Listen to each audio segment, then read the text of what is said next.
When we hear about inspiring women, Dr Jane Goodall comes straight to mind. An incredible week for Dr Jane, with the announcement of Dr Jane being honoured with her own Barbie and July 14 being World Chimpanzee Day. We are delighted to be joined with Dr Jane live from the UK. Good evening, how are you? Well, good evening. I'm absolutely fine, thank you. Thank you so much for joining us, Dr Jane, and congratulations. 62 years ago, you began your groundbreaking work with chimpanzees. You spent decades learning about the animals. What are some of the main learnings from your work with chimpanzees? Well, I think the most important one is how like us they are.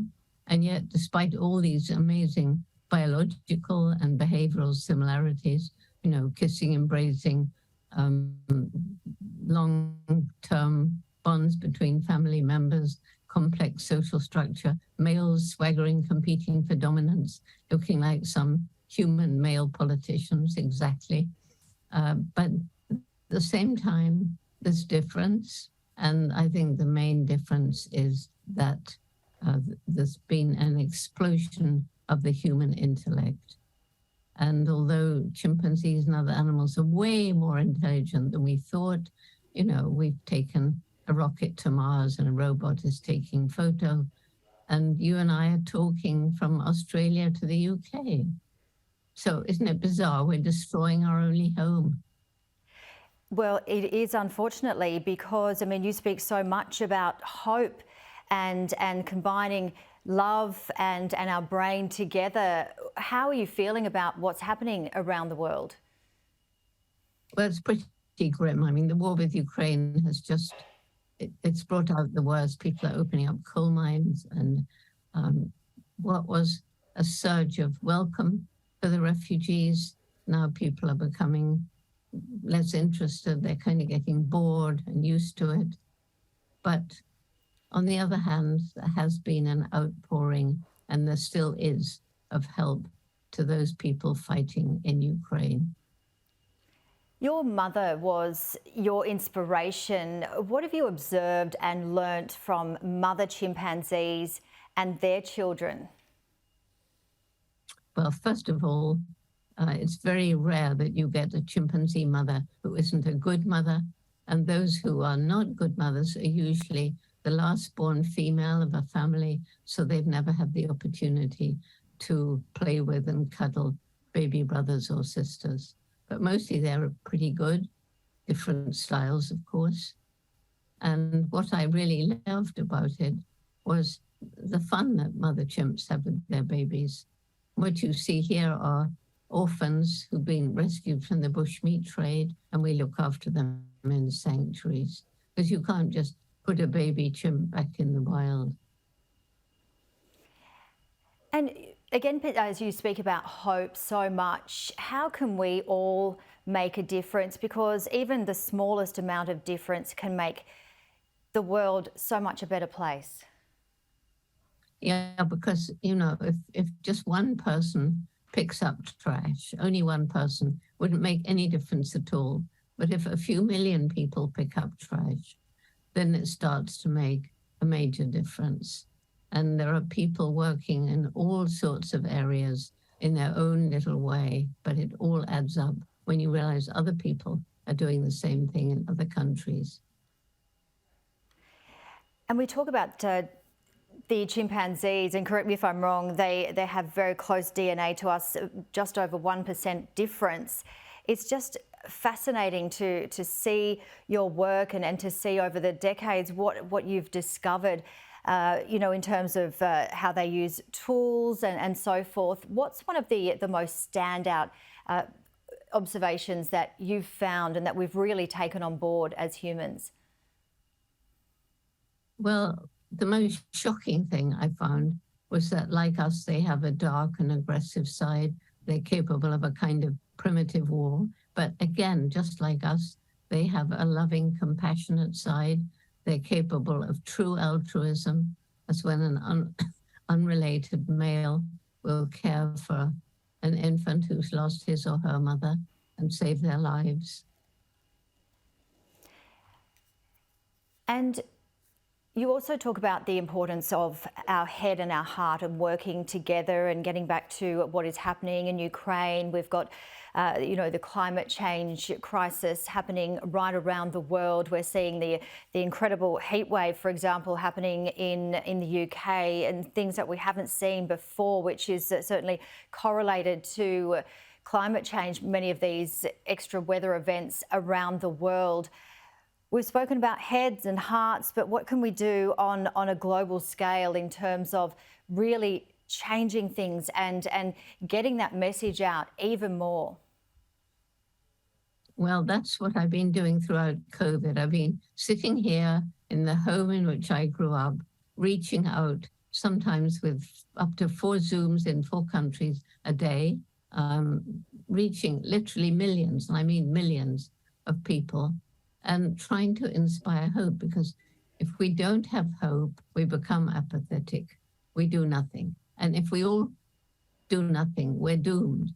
So for me, hope is about action, and it's about thinking of something which you really care about, rolling up your sleeves and getting out there and taking action. And so I'm actually concentrating on youth, our program for young people that's rapidly growing in Australia, Roots and Shoots, which began in 1991. We have it now in 65 countries with young people from kindergarten all the way through university. And the main message is every single one of us makes an impact every day, and we have a choice what sort of impact. And every group chooses themselves 3 projects to make the world better: 1 to help people, 1 to help animals, 1 to help the environment. And it's my greatest reason for hope, because when young people know the problems and they're encouraged to take action, they are changing the world, and they're changing their parents, their grandparents, who may be in decision-making positions already. Absolutely, well said. And we've just been reporting here this morning about how we've got some school scholarships coming on board, and we're hearing more and more about the importance of, the first 5 years of a human's life and how it really can map out our future. Dr. Jane, we hear words, buzzwords through our lifetime, most recently empathy, vulnerability, and also curiosity. How important is it to stay curious and to have empathy and vulnerability? Well, I think being curious is really important. And that's where parents can really make a big difference, because sometimes children are curious and it may look like bad behavior. But if they're little children, they haven't learned that it's not good to spill milk on the table and make drawings with it with their fingers. But that's curiosity. How does it work? And certainly empathy. And well, we're still learning things from chimps, and I have to mention here that Wunda was a sanctuary chimp. She nearly died, and this was her being released onto a beautiful island, and I met her for the first time that day, and what she did was one of the most amazing things that's ever happened to me. I only met her that day, and the man behind said, "How did she know that this woman is responsible?" Well, of course she didn't. But an empathy, a bond between human and animal, or between humans for that matter, is just tremendously important. And, we need to respect chimpanzees and elephants and kangaroos as individuals with personalities and sentient. They can have feelings.